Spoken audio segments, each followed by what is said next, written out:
ओम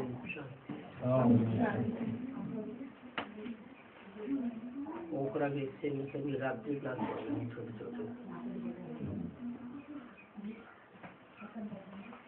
4 रात्रि क्लास। ये नए बच्चे कहाँ से आए हैं?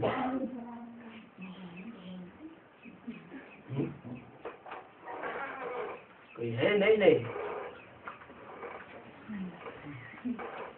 अच्छा, भर्ती करने के बाद नए कौन कौन है जो बाबा से मिले नहीं? 2 और माता में कोई नहीं?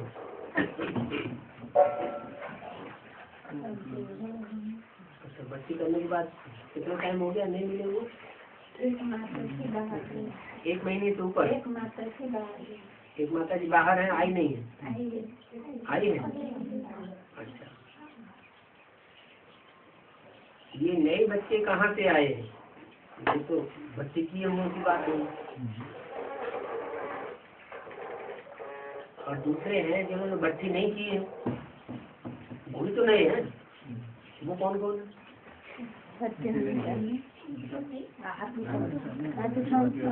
2 अदर कुमार, 3 अदर कुमार, 2 माता है, 2 अदर कुमार है। भर्ती नहीं की। हाँ, 1 कुमारी, 3 कुमार, 4 कुमारी, 4 कुमारी में भर्ती नहीं की।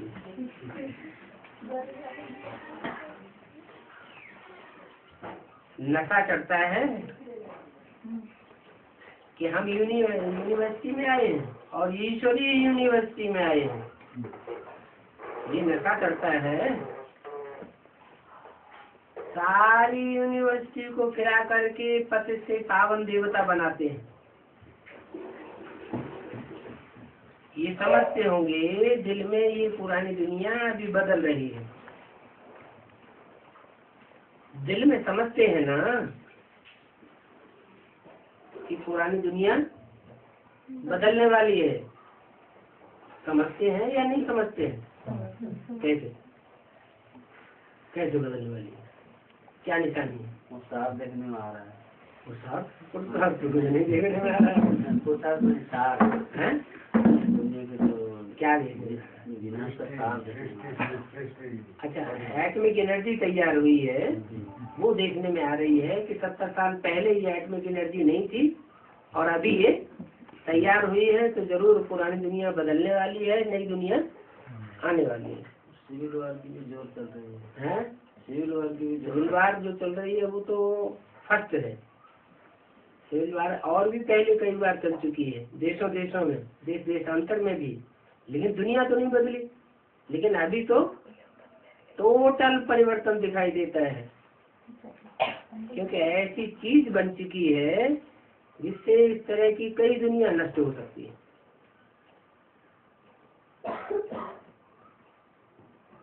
पुरानी दुनिया का विनाश होगा, फिर नई दुनिया में देवता राजी करेंगे। यहाँ ही मनुष्य से देवता बनने आए हैं, ऐसे भी नहीं कि शरीर छोड़ने के बाद फिर हम देवता बनेंगे, दैवी स्वभाव धारण करेंगे।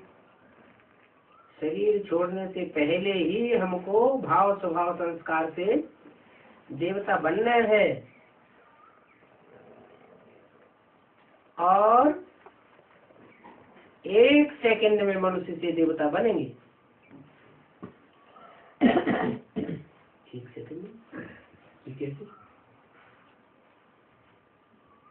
70-71 साल तो हो गए पुरुषार्थ करते कराते, अभी तक तो कोई बना नहीं देवता। कुछ न कुछ अवगुण रहते हैं, कुछ न कुछ भूलें होती रहती हैं। भूल करने वाले को तो देवता नहीं कहा जाता, भूलें तो मनुष्यों से होती है। तो अब 1 सेकंड में देवता कैसे बन जाएंगे? क्योंकि बुद्धि में है कि 63 जन्मों के जो पाप कर्म हैं, जिनकी रील अभी घूम रही है शूटिंग पीरियड में, वो 63 जन्मों के पाप भस्म होंगे और हम कर्मातीत स्टेज को पालेंगे।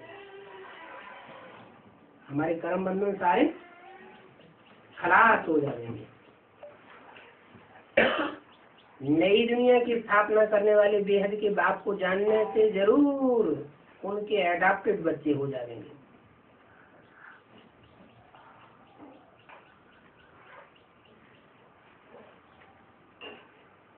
एडॉप्टेड बच्चे कैसे बनते हैं?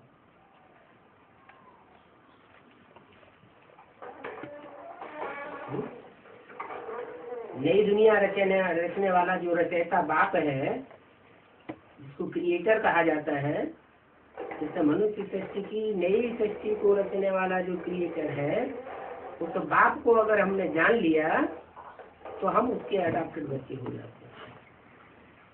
निराकार को क्रिएटर करेंगे, कहेंगे हैं? क्यों? निराकार क्रिएशन कर नहीं सकते। निराकार जो है वो तो सदाकाल है ही है। आत्माएं भी निराकार सदाकाल है ही, क्रिएट नहीं की जाती। क्रिएटर भी क्रिएट नहीं किया जाता और आत्माएं भी क्रिएट नहीं की जाती, वो तो सदाकाल है ही है। क्रिएशन और क्रिएटर की संबंध की बात ही नहीं होती।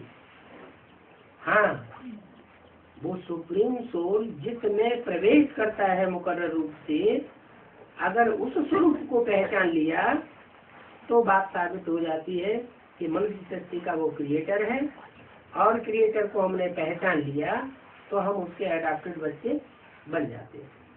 आत्माओं के बच्चे तो सुप्रीम सोल बाप के बच्चे हैं ही। सुप्रीम सोल बाप और बिंदु बिंदु आत्मा रूपी बच्चे, वो कभी विनाश तो होते नहीं है। लेकिन देवताएं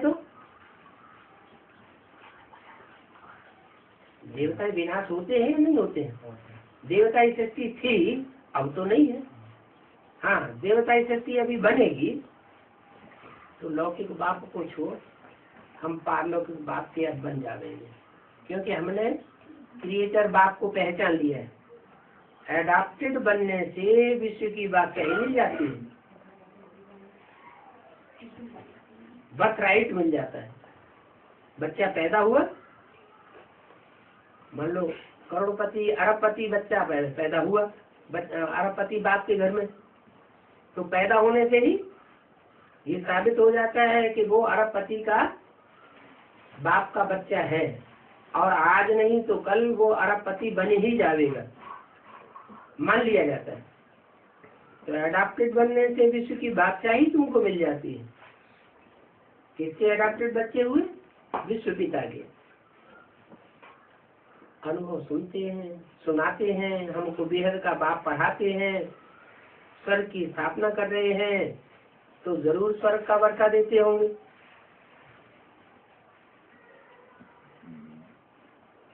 लौकिक बाप भी मकान बनाता है, मकान बनाता है तो बच्चों को क्या देके जाता है? मकान दुकान बनाता है तो मकान दुकान देकर जाता है। कारखाना बनाता है तो कारखाने बच्चों को भरते में देके जाता है। यहाँ बाप काय की स्थापना करते हैं? स्वर्ग नई दुनिया की स्थापना करते हैं, तो जरूर स्वर्ग का वर्षा देते होंगे। बच्चे जानते हैं कि हम बेहद के बाप से बेहद का वर्षा लेने आए हैं। दुनिया में जो सुख का वर्षा मिलता है लौकिक बाप से, वो तो एक जन्म का मिलता है। वो भी मिला मिला न मिला कोई गारंटी नहीं है। और यहाँ तो बेहद का बाप है, बेहद का वर्षा है। कितना बेहद का है? कोई अगर अच्छा पुरुषार्थी बने तो 21 जन्म का तो सर्टेन है।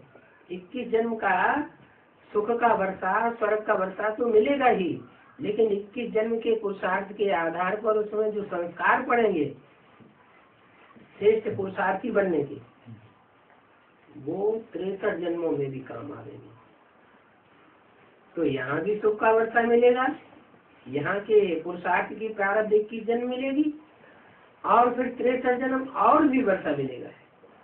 तो बेहद का वर्षा हो गया। वो एक जन्म का वर्षा तो नहीं कहेंगे। भक्ति का फल भगवान क्या देते हैं?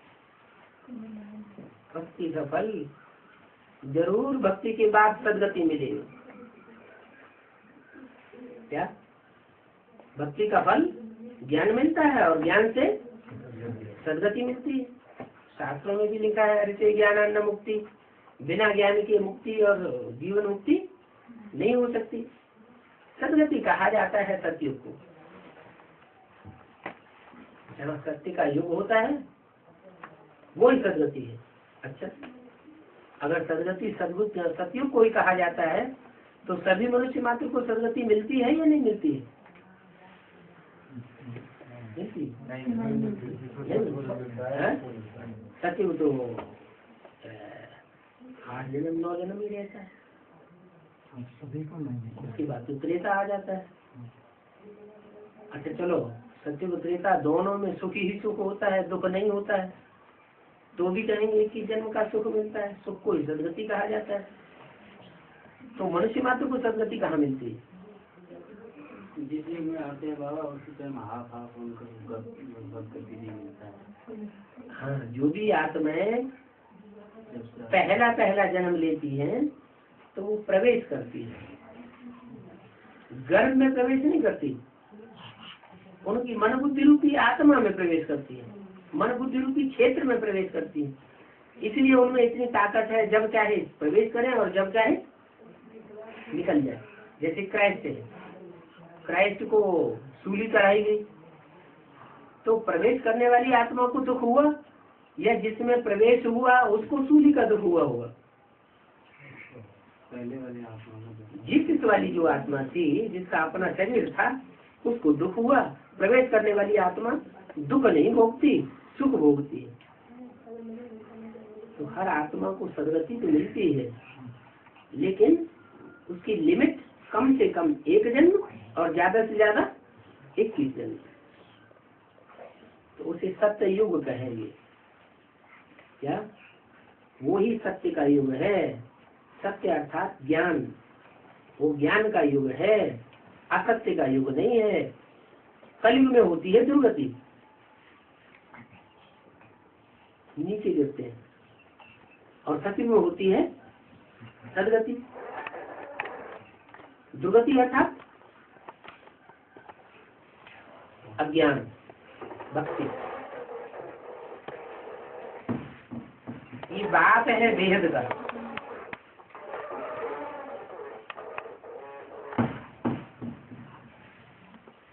आत्माओं का बाप भी बेहद का है और मनुष्य सृष्टि का बाप भी बेहद का। कोई 1 2 4 मनुष्यों का बाप तो है नहीं।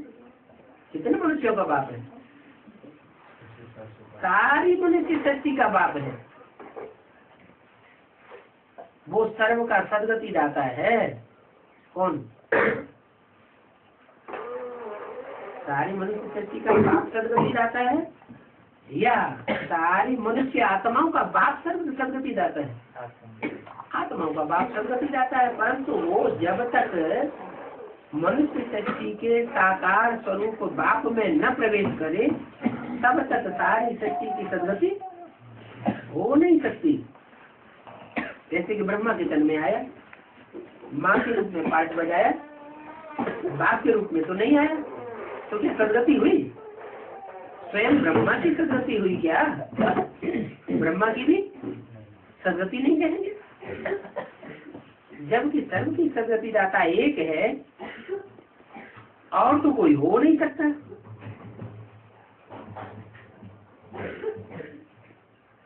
उस एक के द्वारा ही सदगति मिलती है और बाकी तो सभी भक्ति ही सिखाते हैं। एक से आता है ज्ञान और बाकी सबसे आता है अज्ञान। एक है सदगति दाता और बाकी सब हुए दुर्गति दाता, क्योंकि कुछ न कुछ अज्ञान मिक्स जरूर कर देते हैं, तो वह सभी भक्ति होगी। जब तक सदगति दाता को पहचाने तब तक तो दुर्गति नहीं है। ये पंडे और पांडव ही बाप दादा का परिचय दे सकते हैं। पंडे अर्थात ले जाने वाला, ठिकाने पे लगाने वाला, पार करने वाला। तो जो पार करने वाला पंडा है, ठिकाने लगाने वाला पंडा है, तीर्थ, तीर माने किनारा, था माने स्थान। एक किनारे लगाने वाला जो पंडा है और उसके जो बच्चे हैं पांडव, वो ही बाप दादा का परिचय दे सकते हैं। पांडव उनको कहा जाएगा जो पंडा बाप को पहचान, पंडा बाप के बच्चे बन, बच्चा तो बाप को पहचानता होगा ना। जब पक्का निश्चय हो तब ही ले आना चाहिए। कहाँ? बाबा के सामने तब ले आना चाहिए जब कोई को पक्का निश्चय हो जाए। जब तक पक्का निश्चय न हो तब तक बाबा के सामने लाना नहीं चाहिए। क्यों क्यों नहीं ले आना है? अनुभव नहीं कर पाते। हाँ, उनसे कोई भूल हो जाएगी। बाप के सामने आकर कोई प्रकार की संशय उठाया, नीचे ऊपर बात कह दी तो ऊंची से ऊंची बात की अवहेलना हो जाती है, उसका पाप लाने वाले के ऊपर चढ़ जाता है। ऐसे भी नहीं, कच्चे को ले आने से कोई पक्का हो जाएगा। बहुत सी माता ऐसे समझती है कि बाबा के सामने जाएगा तो बाबा की दृष्टि पड़ेगी, कृपा दृष्टि बाबा की पड़ने से वो बाप का बच्चा पक्का बन जाएगा। ऐसी कोई बात नहीं, वो कृपा दृष्टि तो भक्ति मार्ग में होती है गुरुओं की, कि गुरु जी की कृपा दृष्टि हो जाए। यहाँ कोई कृपा दृष्टि की बात नहीं है। पक्का होगा तो समझेंगे कि वो स्वर्ग का पक्का वर्षा पा लेंगे। अगर पक्का न होगा, कच्चा होगा, तो समझेंगे अभी वर्षा पाने लायक नहीं है। स्वर्ग में होती है बादशाही, नरक में बादशाही नहीं होती है? हाँ, स्वर्ग में एक एक आत्मा के लिए बादशाही होती है। क्यों? यथा राजा तथा प्रजा, वहाँ प्रजा भी सब सुखी होगी, प्रजा भी कोई प्रकार का दुख अनुभव नहीं करती। जैसे एक परिवार होता है, परिवार में बाप ने कोई कारखाना बनाया तो बच्चा क्या कहेगा, मेरा कारखाना या मेरे बाप का कारखाना? बच्चा क्या समझेगा, मेरा कारखाना। बपौती समझेगा मेरा कारखाना। ऐसे ही आज की जो प्रजातंत्र राज्य है, इसमें मिनिस्टर्स हैं, वो तो समझते हैं हमारा स्वतंत्र है, हमारा तंत्र है, हमारी स्वतंत्रता है, हमारा देश के ऊपर शासन है। लेकिन प्रजा ये समझेगी कि हमारा शासन दुखी होती जा रही है, परेशान होती जा रही है, आय लिया शोभा मचता जा रहा है, हड़तालें होती जा रही है, फिर ये कहेंगे कि हमारा शासन है। यथा राजा तथा प्रजा कहेंगे? नहीं कह सकते। तो स्वर्ग में होता है पक्की बादशाही सबकी, यथा राजा तथा प्रजा सब पक्की बादशाह। जो प्रजा है वो भी अपन को समझती है बाप का बच्चा, बादशाह है वो भी समझता है ये मेरे अपने बच्चे हैं। जैसे अपने बच्चों के प्रति उनका कोई विशेष अलग से वो नहीं होगा। तो स्वर्ग में क्या पद पावे? नंबरवार पद तो होते हैं, फर्स्ट क्लास राजा भी होती है, सेकंड क्लास साहूकार भी होते हैं, थर्ड क्लास साहूकार भी होते हैं, परंतु मेंटलिटी में सुख दुख की अनुभूति नहीं। भले कोई दास दासी होते हैं, फिर भी वहाँ मेंटलिटी में किसी को अनुभूति नहीं होती कि हम कोई नीचे है। नीचे ऊंच का वहाँ अनुभव नहीं होता है। थर्ड क्लास को गरीबी कहेंगे, परंतु ये बातें सब है कहाँ की? इस संगम युग की बात है। संगम युग में अपना पद डिक्लेयर होगा, निश्चित हो जाएगा कौन 16,000 की माला में कौन किस नंबर में है। लेकिन सतयुग में वो नंबर का किसी को पता, ऊंच नीच का पता नहीं रहता। फर्स्ट क्लास बहुत साहूकार, सेकंड क्लास होते हैं साधारण साहूकार। बाप कहते मैं भी साधारण तक में आता हूँ।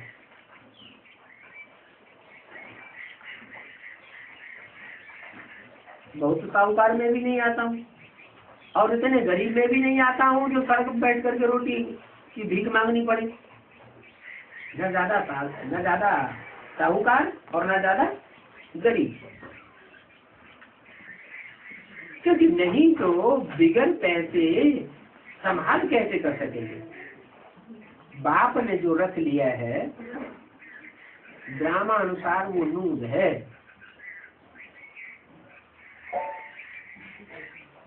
अब देखो यहाँ वाणी की गहराई को समझना पड़ेगा।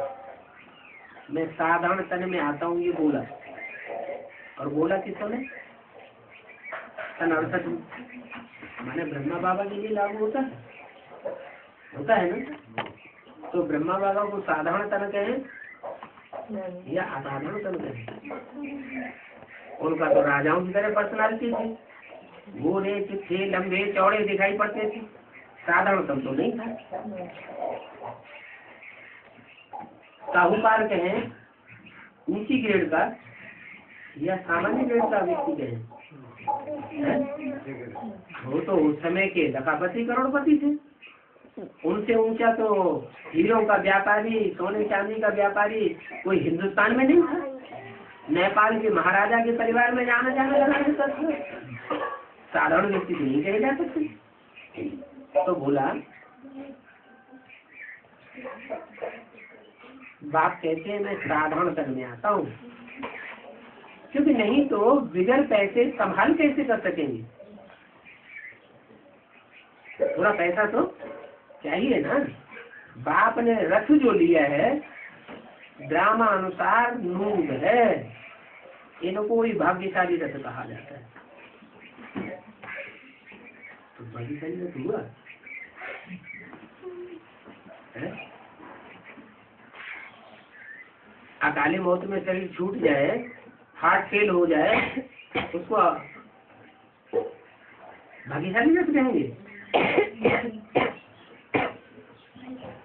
रथ माना शरीर, शरीर भाग्यशाली तो देवताओं का होता है कि आदि के मनुष्य का होता है।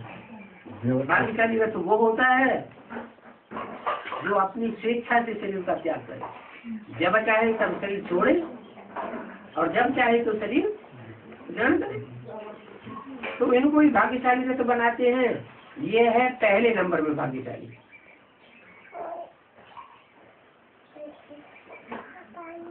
जिसमें मैं प्रवेश करता हूँ, मैं माने कौन? शिव बाबा नहीं, बाबा कहा जाता है साकार निराकार के मेल को। बाप को प्रवेश करता हूँ, मनुष्य शक्ति के बाप में ही बाप प्रवेश करता है। 100% भाग्यशाली फिर दुर्भाग्यशाली बने कौन? पहले जन्म में 100% भाग्यशाली विश्व का मालिक, और आखिरी जन्म में 100% दुर्भाग्यशाली कौन? दादा लेखराज ब्रह्मा। दादा लेखराज ब्रह्मा को आखिरी जन्म में 100% दुर्भाग्यशाली कहेंगे? नहीं कहेंगे। तो जब 100% दुर्भाग्यशाली बनते हैं तब उनमें प्रवेश करता हूँ। कौन प्रवेश करता हूँ? माँ के रूप में या बाप के रूप में? बाप के रूप में प्रवेश करता हूँ। उनको ही फिर भाग्यशाली बनना है। जो 100% दुर्भाग्यशाली बनते हैं, फुल बैगर बनते हैं, full bagger to full prince बनना है। चित्र भी दिया हुआ है। क्या चित्र दिया हुआ है? चार चित्रों में कोई चित्र दिया हुआ है? फुल बैगर का कहाँ दिया हुआ है? साढ़े सीढ़ी के चित्र में चित्र दिया हुआ, कांटों की सैया पर भारत सोया हुआ है। बाजू में ब्रह्मा का चित्र भी खड़ा हुआ है कि नहीं? तो ब्रह्मा की आत्मा अलग हो गई और 100% दुर्भाग्यशाली अलग हो गया। तो ब्रह्मा को 100% जो खड़ा हुआ है उसको 100% दुर्भाग्यशाली कहें? नहीं। कौन हुआ 100% दुर्भाग्यशाली? जो फुल बैगर बनता है। फुल बैगर को आकर के मैं फुल प्रिंस बनाता हूँ, नर से नारायण बनाता हूँ। कि 5 वर्ष का फैमिली प्लानिंग है क्या? वो तो प्लानिंग बनाते हैं। 5 वर्ष की प्लानिंग कितनी बार हो चुकी है उनकी? सक्सेस हुई? नहीं हुई।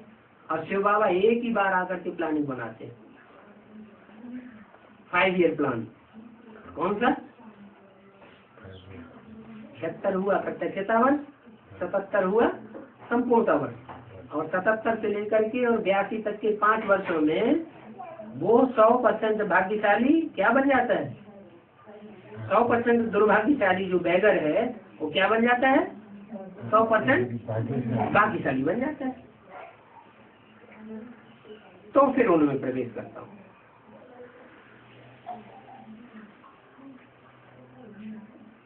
उनको ही फिर भाग्यशाली बनना है ना, तो नजदीक हुआ ना। कौन नजदीक हुआ?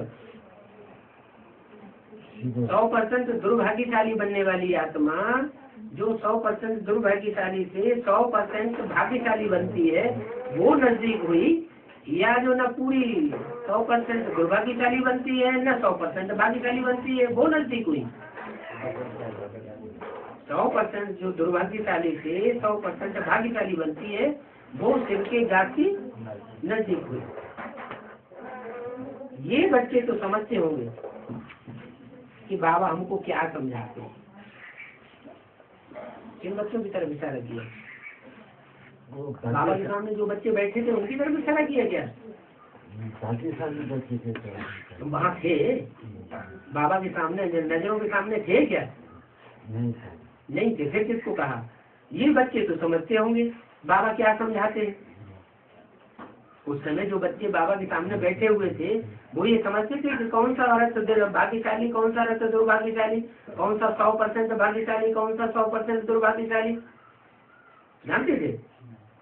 फिर किन बच्चों की तरफ इशारा किया? भाग्यशाली बच्चे। हाँ वो तो किया, लेकिन वो बच्चे समझते थे इस बात को? नहीं समझते थे। जो सामने बैठे बच्चे थे वो समझते थे। वो तो बात की बात हो गई। तो मुरली तो 68 की है। नहीं समझते। नहीं समझते तो बाबा ने फिर क्यों बोला ये बच्चे तो समझते होंगे? फिर कौन से बच्चे समझते होंगे जिनकी तरफ बाबा ने ये बोला ये है बच्चे? तो उनको यह कहेंगे या उनको वो कहेंगे? ये हिंदी की चटाबटी है। हिंदी गहराई से जानते होंगे तो समझेंगे, नहीं समझते होंगे तो नहीं समझेंगे। बाबा जब वाणी चलाते थे तो बच्चों को इमर्ज करते थे, भले सामने नहीं है तो भी उन बच्चों को इमर्ज करके वाणी चलाते थे। तो जिन बच्चों को इमर्ज करते थे उनसे बात करते थे। मुरली में भी बोला है मैं तुम बच्चों से बात करता हूँ क्या? ये तो सिर्फ सुनता है, बात समझता ही नहीं। मैं इनसे बात थोड़ी करता हूँ। जो सुनता है उसकी बात कर। जो नहीं सुनता नहीं, सुनता तो ब्रह्मा भी। ब्रह्मा की आत्मा सबसे पहले सुनती थी। ब्रह्मा के तन में प्रवेश किया तो सबसे पहले कान किसके नजदीक है? ब्रह्मा के कान नजदीक थे। सुनते तो थे लेकिन समझते नहीं। मैं तुम बच्चों से बात करता हूँ। मुझे बोला मैं तुम बच्चों से बात करता हूँ, इनसे तो मैं बात भी इनसे बात नहीं करता हूँ। तो समझने वाले से बात की जाती है या सिर्फ सुनने वाले से बात की जाती है? समझने वाले बच्चों से बात की। तो बोला ये बच्चे तो समझते होंगे कि बाबा क्या समझाते, वो आत्माओं का बाप है। प्रजापिता ब्रह्मा है, शरीरों का बाप।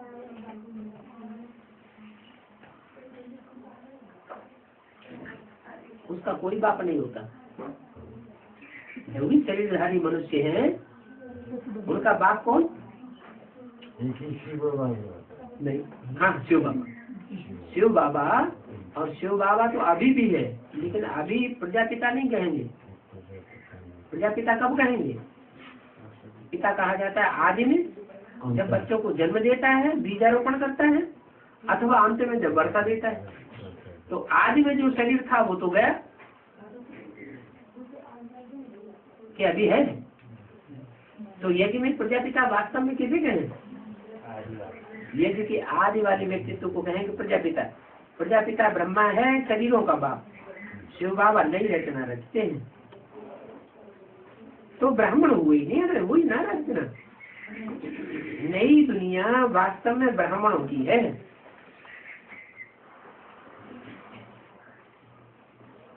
नई दुनिया ब्राह्मणों की है। ब्राह्मणों की राजाई चलती है क्या? नई दुनिया ब्राह्मण की राजाई चलती है। ब्राह्मण राजाई चलती है। सतयुग में जो जाता है ब्राह्मण होते हैं सत्युग में? ब्राह्मण ही जाते हैं ना। नहीं, ब्राह्मणों की राजाई चलती है या नहीं? चलती है। नहीं चलती है।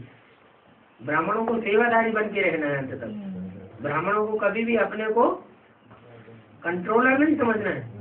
शासक और प्रशासक और प्रशासिका ये लकब अपने ऊपर कभी धारण नहीं करना है।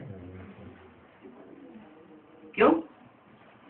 क्योंकि शासन करने वाला सेवा करेगा या शासन में रहेगा।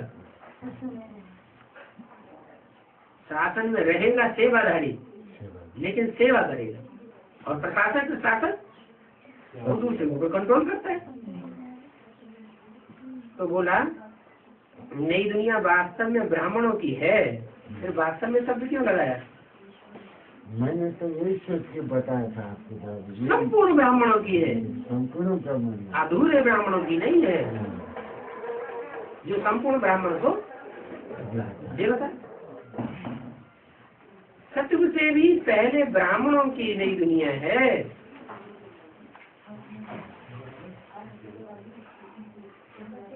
वर्णों को देखेंगे तो पहले होती है चोटी। सबसे लास्ट वर्ण कौन सा? शूद्र वर्ण। लास्ट वर्ण शूद्र होता है। उसके पहले वैश्य वर्ण, उसके पहले क्षत्रिय वर्ण, उसके पहले देवता वर्ण, देवताओं से भी पहले ब्राह्मण वर्ण। तो वर्णों को देखेंगे तो पहले है ब्राह्मण चोटी। इसलिए ब्राह्मण चोटी जमाते हैं। और चोटी में क्या लगाते हैं? गांठ। ऐसी आपने छुपा के क्यों रखी है? हाँ, लेकिन इसमें शिव बाबा दिखाई नहीं पड़ता है। गांठ पड़ा नहीं, पूरी गांठ बांध दी। वो गांठ ऐसी होती है कि शिव बाबा अलग दिखाई पड़ता है। क्या? शिव गोल लिंग दिखाई पड़ता है। तो कहा जाता है ये ब्राह्मण है। मतलब ब्राह्मण वास्तव में कौन है? चोटी में गांठ लगाने वाला ब्राह्मण नहीं है। वो तो भक्ति मार्ग की बात होगी। लेकिन वास्तव में ब्राह्मण वो है जिसके चेहरे मोहरे से देखने से पता लग जाए इसको शिव बाबा याद है। शिव बाबा की याद है तो ब्राह्मण है। याद है तो याद के बल से सेवा भी होती है, वातावरण सुधरता है। अगर याद नहीं है, माया रावण की याद में है, तो फिर सेवा होगी कि डिस्टर्बेंस होगी? डिस्टर्बेंस होती है। तो ब्राह्मणों को अगर देखेंगे तो वर्णों में सबसे श्रेष्ठ ब्राह्मण है और उसको कहा जाता है ब्राह्मण चोटी। फिर देवताएं आते हैं। तो देवताएं नंबर 2 हो गए, नंबर 1 ब्राह्मण हो गए। पूछेंगे देवता बड़ा या ब्राह्मण बड़े? ब्राह्मण बड़े, परंतु अधूरे ब्राह्मण बड़े नहीं, संपूर्ण ब्राह्मण बड़े। क्योंकि ब्राह्मणों की भी 9 कुड़ियां होती हैं। भक्ति मार्ग में ब्राह्मणों की कितनी कुड़ियां? कोई सांडिल गोत्र का ब्राह्मण, कोई भरद्वाज गोत्र का ब्राह्मण, कोई पाराशर ब्राह्मण होते हैं ना। तो एक से एक ऊंचे और एक एक से नीचे। तो पक्का ब्राह्मण किसको कहें? पक्का सूर्यवंशी ब्राह्मण हो, सूर्यवंशी कुल में जाकर के देवता बनने वाला हो, वो हुआ पक्का ब्राह्मण। तो उनको कहेंगे देवता। ब्राह्मण तो देवता कहेंगे। ब्राह्मण बड़े हैं। ब्राह्मण है संगम युगी। और ये ब्राह्मण संगम युग में ही होते हैं ऐसे ऊंचे से ऊंचे ब्राह्मण। और कोई युग में ऊंचे से ऊंचे ब्राह्मण नहीं होते। इन्हों को भगवान पढ़ाते हैं। क्या? जो नीच बुद्धि के ब्राह्मण होंगे भला आज पढ़ते हो भगवान के सामने, लेकिन निश्चय बुद्धि नहीं है तो आज पढ़ेंगे कल टूट जाएंगे। जो पक्के निश्चय बुद्धि है आज से लेकर के अंत तक जुड़े हुए रहेंगे, उनको कहेंगे पक्का ब्राह्मण, संगमी ब्राह्मण। आज भी संगमी हुए हैं और अंत में भी संगमी हुए रहेंगे। देवताओं को देवताएं पढ़ा देंगे। ब्राह्मणों में और देवताओं में अंतर क्या होगा है? देवताओं में याद नहीं होती,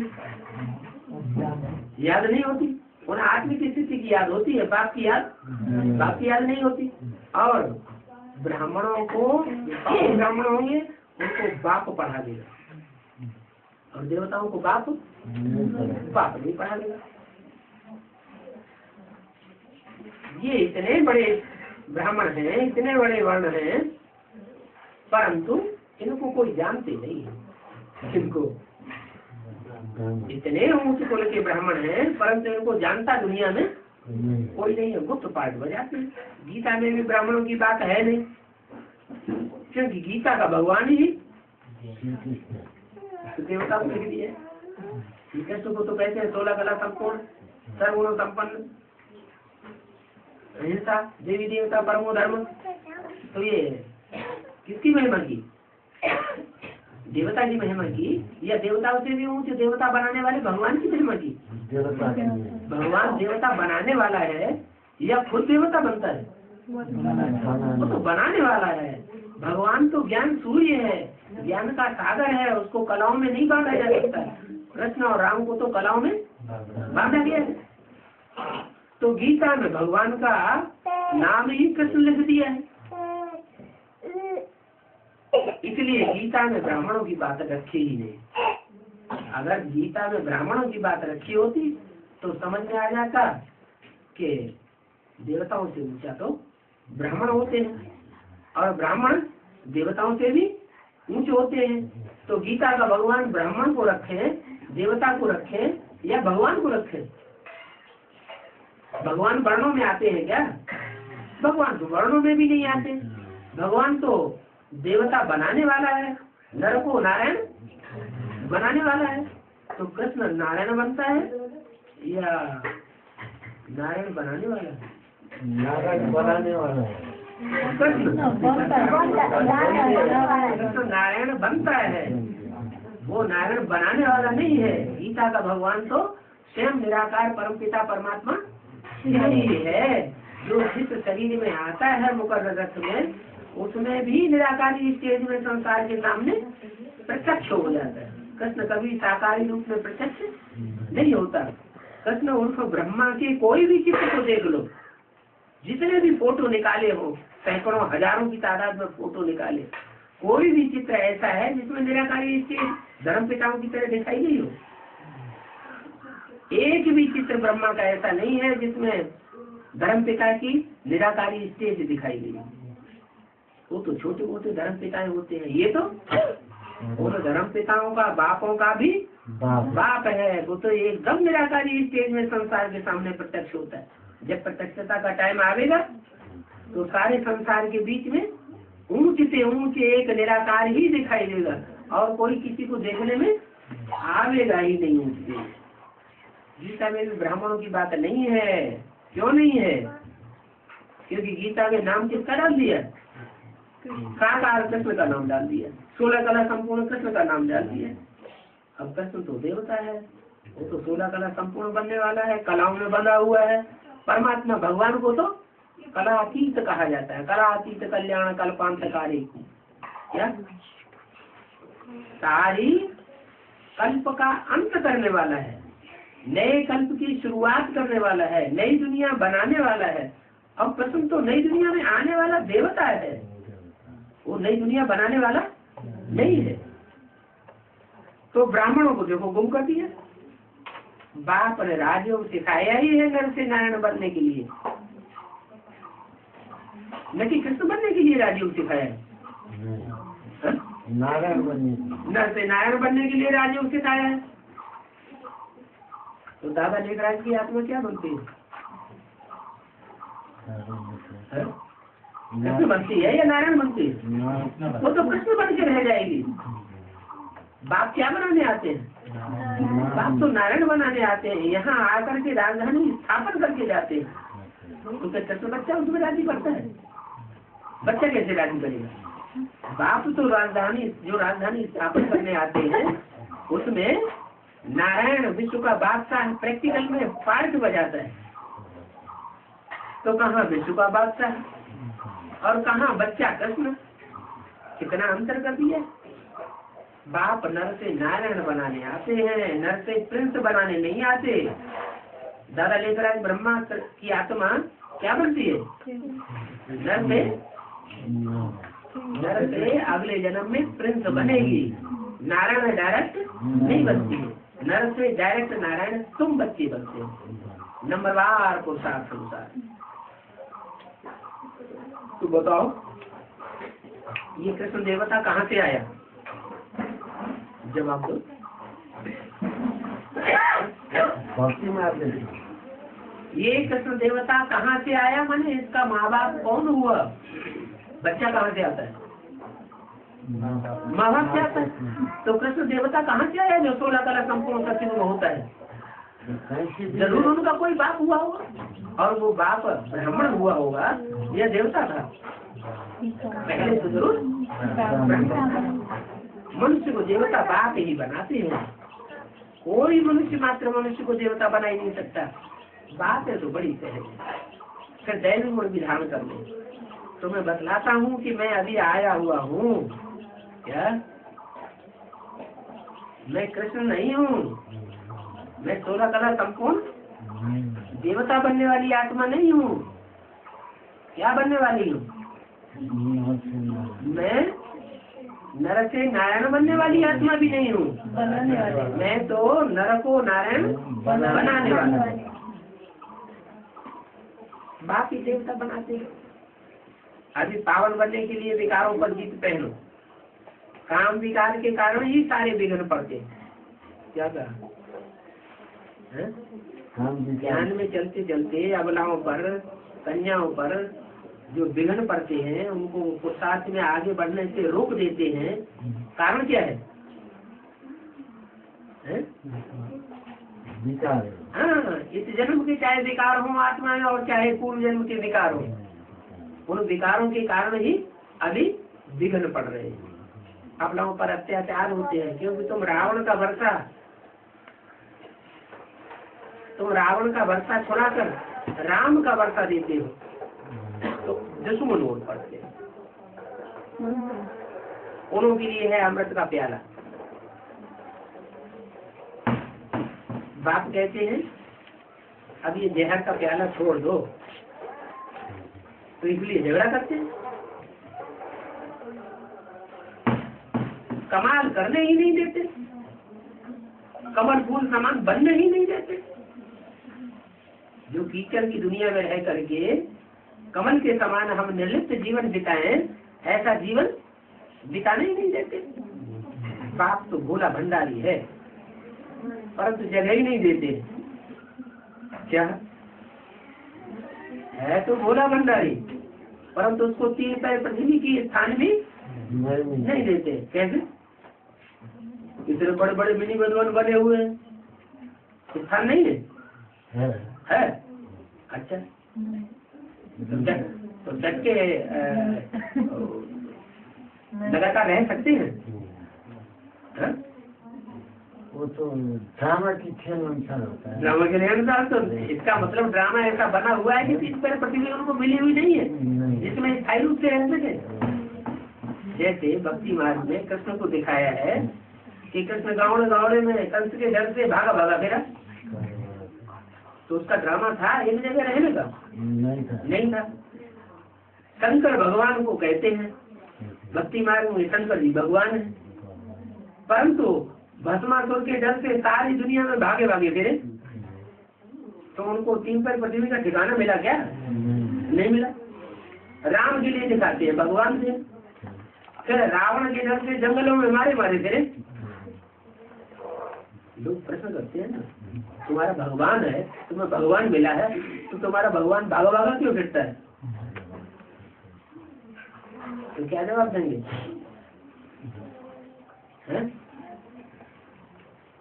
जवाब क्या देंगे? अरे भक्ति मार्ग में भी ये गायन है कि भगवान के रूप में शक्ति पर जब आया तो गुप्त रूप में आया। भगवान अपने को प्रत्यक्ष नहीं करता। बाजे जो छोटा जना होता है वो घने रूप में बजता है, जो भारी जना होता है वो बजता नहीं है। आधी गगरी होती है पानी की भरी हुई तो ज्यादा छलकती है, भरी हुई गगरी छलकती नहीं है। तो भगवान भी भरा पूरा है, उसको संसार में आके ही अपने को प्रत्यक्ष करने की दरकार नहीं है। तो बाप कहते हैं कि तुम बच्चों को कमाल करने नहीं देते हैं। बाप तो भोला भंडारी है तो उसको 3 पैर पृथ्वी की जगह भी नहीं देते हैं, क्योंकि रावण का वर्ष से छुड़ाते हैं ना तो वो दुश्मन बन पड़ते हैं। वेद की बाप का वर्षा है अमृत, रावण का वर्षा है विष, वो हद के बाप का वर्षा देते हैं। और सत्संगों में ये बातें होती हैं क्या? और कोई सत्संग ऐसे हैं जिसमें शादी बर्बादी से छुड़ाया जाता हो? और कोई सत्संगों में ऐसा नहीं होता। ये एक ही सत्संग है जहाँ शादी बर्बादी से किसी के बरते से छुड़ाया जाता है। तो वह हद के बाप का वर्षा देते हैं। हद के बाप का वर्षा है विषय, शादी करो बर्बादी करो विषय वासना में फंसो। तो और सत्संगों में ये बातें होती ही नहीं है। वहाँ जो सुनाते हैं तो वो सुनने वाले सत्य सत्य कहते रहते हैं, है सब झूठ बातें। कहना चाहिए तुम जो कुछ पढ़े हो वो पढ़े हम भी हैं, इसलिए तुम जो कुछ हमें सुनाते हो शास्त्रों की बातें वो हमें न सुनाओ। वो हम पहले ही जानते थे, ऐसे नहीं कि नहीं जानते। हम जो सुनाते हैं वो कब तुमने अभी तक नहीं सुना होगा। तुम जो सुनाते हो वो जन्म जन्मांतर से शास्त्रों की ही बातें सुनाते हैं। हम जो सुनाते हैं वो सब नई बातें सुनाते हैं।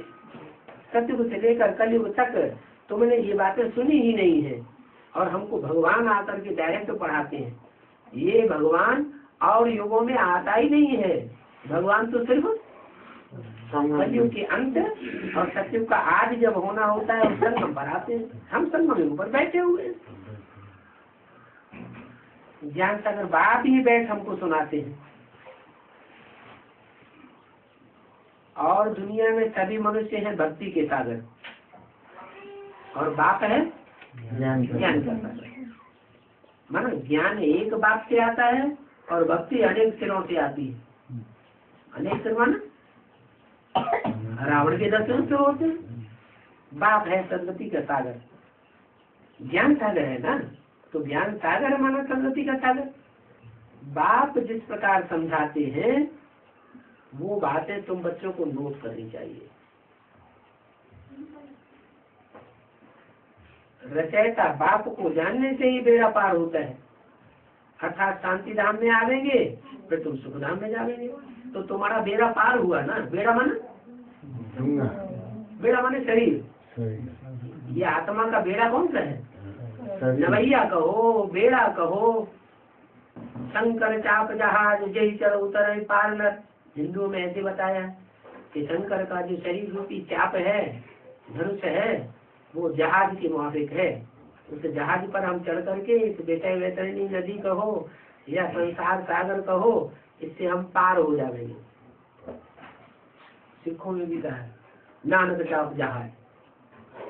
उन्होंने अपना सदगुरु किसको मान लिया? गुरु नानक को मान लिया। तो वो भी यही कहते हैं कि सदगुरु नानक जो है वो हमारा बेड़ा है, जहाज है। इसका हम सहारा लेकर के अगर चल पड़ेंगे संसार सागर में तो हम पार हो जाएंगे। लेकिन वहाँ तो पार कोई जाता नहीं है। तो ये पढ़ाई है और ये पढ़ाई नई दुनिया के लिए है। क्या इसको पुरानी दुनिया का कोई संकल्प करना नहीं है। पुरानी दुनिया का कोई प्राप्ति करने के लिए संकल्प करने में और उसका पुरुषार्थ करने में बुद्धि नहीं लगानी है। टाइम वेस्ट चला जाएगा। क्या करना है? नई दुनिया की प्राप्ति करने के लिए हमें पुरुषार्थ करना है। याद की यात्रा शांति धाम के लिए है, सुख धाम के लिए है। इस दुख धाम के कोई काम करने के लिए हमारी याद की यात्रा नहीं है। रचयिता बाप को जानने से जानते हो मेरा पार होता है। 84 का चक्र बाप सिखलाते हैं, वो है सुखधाम के लिए। क्या कहा? जितना 84 के चक्र में घुसेंगे, जितना बुद्धि से सुदर्शन चक्र घुमावेंगे, उतना हमें अनेक जन्मों की जानकारी जल्दी मिल जाएगी। और जितना जितना जल्दी हम अनेक जन्मों की जानकारी अपनी हासिल कर लेंगे, उतनी ज्यादा सदगति को प्राप्त कर लेंगे। जो सुदर्शन चक्र घुमाने में पीछे रह जाएंगे, वो उतनी सदगति नहीं प्राप्त करेगा। सदगति कैसे मिलती है? ज्ञान से मिलती है सदगति, और याद से मिलती है गति। तो जितनी रीति अच्छी रीति समझेंगे और दूसरों को समझावेंगे, जितना अच्छी रीति पुरुषार्थ करेंगे, उतना ही ऊंच पद पाएंगे। खुद ही नहीं करेंगे तो दूसरों को भी नहीं कराएंगे। 21 अप्रैल 1968 की वाणी का दूसरा पेज। वो तो स्टूडेंट के हाथ में है कि कितना पुरुषार्थ करते हैं और कितना दूसरों को कराते हैं। टीचर को ऐसे नहीं कहा जाता है कि कृपा करो, आशीर्वाद दो। स्कूल में स्टूडेंट जाते हैं, कॉलेज में जाते हैं, तो क्या स्टूडेंट टीचर से बैठे ऐसे कहते हैं, हे टीचर जी कृपा करो, हे लेक्चर साहब हमारे ऊपर कृपा कर दो, आशीर्वाद कर दो। तो टीचर आशीर्वाद करेगा? आशीर्वाद करके पास कर देगा क्या? ऐसे थोड़ी होता है। ये भी पढ़ाई है। इसमें तो जो जितना पढ़ेगा, दूसरों को पढ़ावेगा, उतना उस पर आवेगा, उतना ऊंची डिग्री से पास होगा। तुम जानते हो कौन रेगुलर पढ़ते हैं? क्या पढ़ाई का मदार किस बात पर आता है? जो स्टूडेंट रेगुलर पढ़ाई पढ़ते हैं टीचर से, तो टीचर की नजर उन बच्चों के ऊपर ऊंची रहती है। जो आते ही नहीं, क्लास ही अटेंड नहीं करते, तो समझते ये तो फेल हो जाएंगे। कौन रेगुलर पढ़ते हैं और कौन कौन एब्सेंट होते हैं, ये बात तुम बच्चों की बुद्धि में है। एब्सेंट एक दिन भी अगर होंगे तो फिर वह वृद्धि हो जाएगी। किस बात की? एब्सेंट हो गई, आदत पड़ जाती है, संस्कार पड़ जाते हैं। जैसे कि टीचर का महत्व ही नहीं है। टीचर जो पढ़ाई पढ़ाते हैं, उस पढ़ाई का महत्व होना चाहिए ना। चार्ट भी खराब हो जाएगा, तुम्हारी क्वालिफिकेशन ही कम हो जाएगी। किस बात से? अगर रेगुलर पढ़ाई नहीं पढ़ेंगे। अच्छा, अभी अपन को आत्मा समझ बाप को लब से याद करो, बहुत ही प्यार से याद करना चाहिए। तुम भी बच्चे हो, ये ब्रह्मा भी बच्चा है? क्या कहा? तुम भी क्या हो? बच्चे। ये किससे कहा? जो बच्चे सामने बैठे थे उनसे कहा तुम भी बच्चे हो। जिन बच्चों को एवज किया उनसे भी कहा तुम भी बच्चे हो। और ये भी, ये हमारे कौन? ये ब्रह्मा भी बच्चा है। ये बहुत याद करता है। क्या है? तो बच्चा बुद्धि।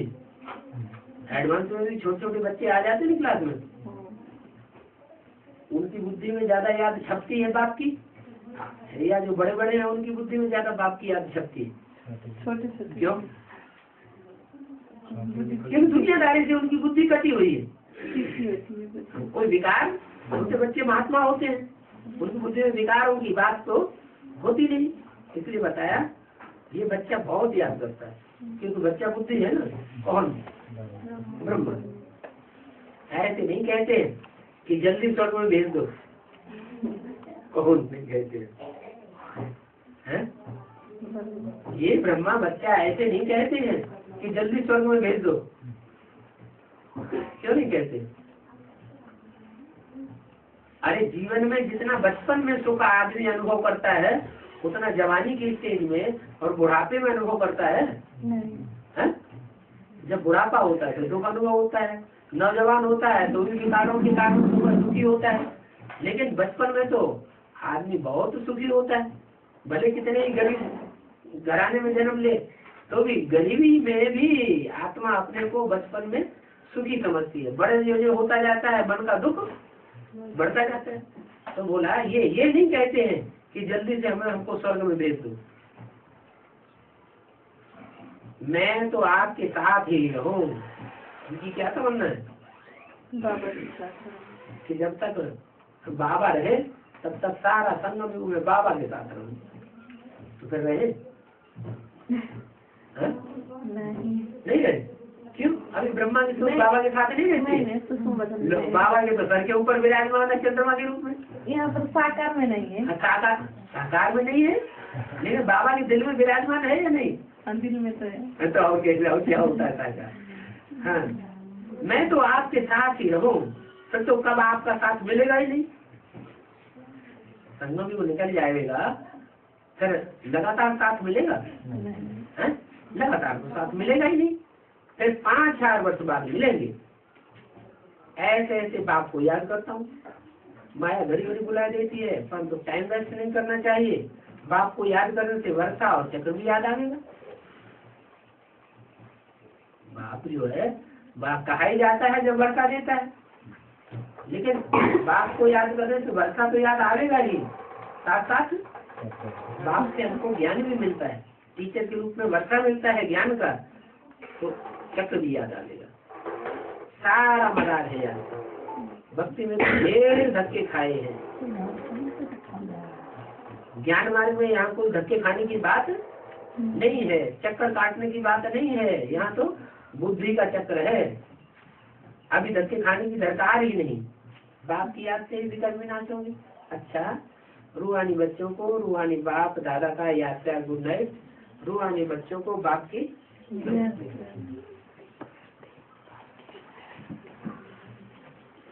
दो छोटे छोटे क्लासेस और हैं।